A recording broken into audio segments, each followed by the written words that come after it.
To be a great year, but what we wanted to do was just talk about the fact that obviously 2017 was a very active year here at the UN, and we expect a lot of activity this year as well. We're starting off fast, and I want to touch on a few topics that are now front and center facing the world.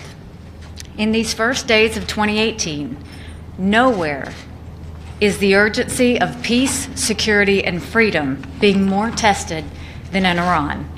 By the thousands, Iranian citizens are taking to the streets to protest the oppression of their own government. It takes great bravery for the Iranian people to use the power of their voice against their government, especially when their government has a long history of murdering its own people who dare to speak the truth. So we applaud the tremendous courage of the Iranian people. The government of Iran is actively attempting to stop social media and other forms of communication that allow their citizens' voices to be heard. So we want to help amplify the voices of the Iranian people. Here are some of the messages that they're chanting today. All these brigades have come out to the streets. They've come out against the leader. Political prisoners must be freed. Independence, freedom, Iranian Republic.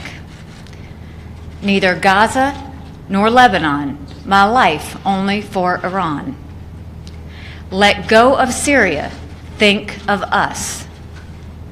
We will die, but we'll take Iran back. Don't be afraid, we're all together. And in reference to the Supreme Leader, quote, feel some shame, let go of the country. Those are not my words. Those are not the words of the United States. Those are the words of the brave people of Iran. Now the Iranian dictatorship is trying to do what it always does, which is to say that the protests were designed by Iran's enemies. We all know that's complete nonsense. The demonstrations are completely spontaneous. They are virtually in every city in Iran. This is the precise picture of a long oppressed people rising up against their dictators. The international community has a role to play on this. The freedoms that are enshrined in the United Nations Charter are under attack in Iran. Dozens have already been killed. Hundreds have been arrested. If the Iranian dictatorship's history is any guide, we can expect more outrageous abuses in the days to come. The UN must speak out. In the days ahead, we will be calling for an emergency session, both here in New York and at the Human Rights Council in Geneva. We must not be silent. The people of Iran are crying out for freedom. All freedom-loving people must stand with their cause. The international community made the mistake of failing to do that in 2009. We must not make that mistake again. On a second matter, the crisis in North Korea will continue to have our attention in 2018. We finished December with our third strong sanctions resolution of last year. That was a great achievement, but there is more to do to ensure full implementation of the Security Council resolutions. As we hear reports that North Korea might be preparing for another missile test. I hope that does not happen, but if it does, we must bring even more measures to bear on the North Korean regime. The civilized world must remain united and vigilant against the rogue state's development of a nuclear arsenal. We will never accept a nuclear North Korea. There's one more item I want to mention. You have all heard that President Trump's comments made about Pakistan. The administration is withholding $255 million in assistance to Pakistan. There are clear reasons for this. Pakistan has played a double game for years. They work with us at times, and they also harbor the terrorists that attack our troops in Afghanistan. That game is not acceptable to this administration. We expect far more cooperation from Pakistan in the fight against terrorism. The President is willing to go to great lengths to stop all funding from Pakistan as they continue to harbor and support terrorism. And that brings me to my final point. The Pakistan aid issue is not connected to the vote we had with Jerusalem. It is entirely connected to Pakistan's harboring of terrorists. However, as I said in December, we won't forget the Jerusalem vote. To that end, tomorrow night we are having a reception for the countries who chose not to oppose the U.S. position.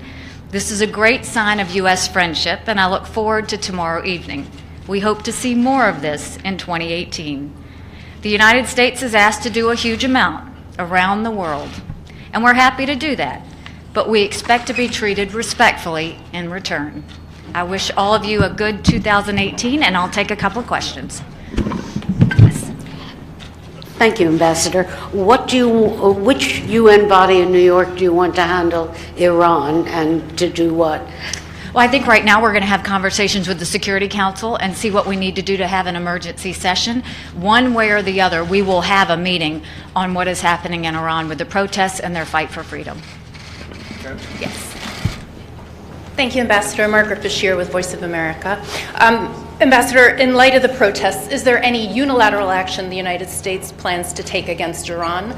And also, here at the Security Council, do you plan to hold Iran accountable on another front, perhaps through the Yemen Sanctions Committee for the missiles that they fired into Saudi Arabia? You had that presentation last month. Right. There's no unilateral plans at this time that have come from the administration. What I can tell you is we are absolutely going to move forward on the missiles. You will see us look at Resolution 2231 carefully and see what needs to be changed so that we can put a stop to the Iranian testing of ballistic missiles. Yes.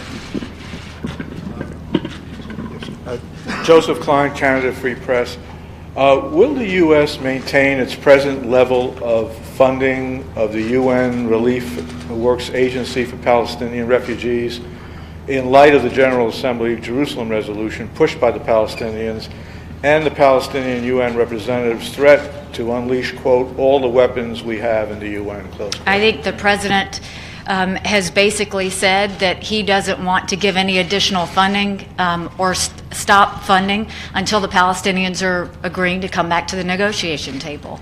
And what we saw with the resolution was not helpful to the situation. We're trying to move for a peace process, but if that doesn't happen, the president's not going to continue to fund that situation. Yes. Thank you, Madam Ambassador.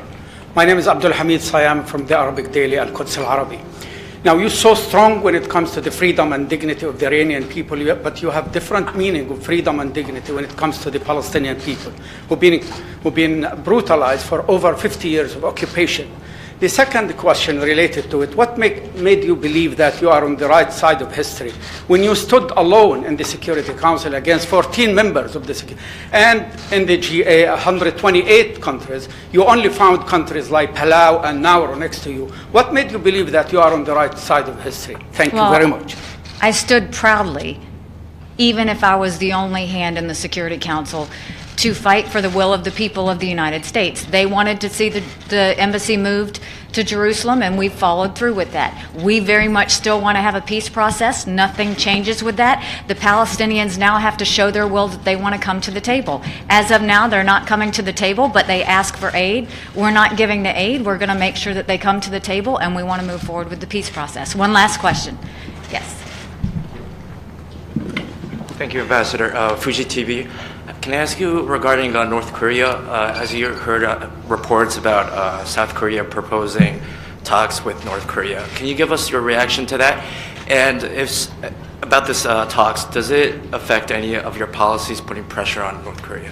We won't take any of the talks seriously if they don't do something to ban all nuclear weapons in North Korea. We consider this to be a very reckless regime. We don't think we need a Band-Aid, and we don't think we need to smile and take a picture. We think that we need to have them stop nuclear weapons, and they need to stop it now. So North Korea can talk with anyone they want, but the U.S. is not going to recognize it or acknowledge it until they agree to ban the nuclear weapons that they have. Thank you very much.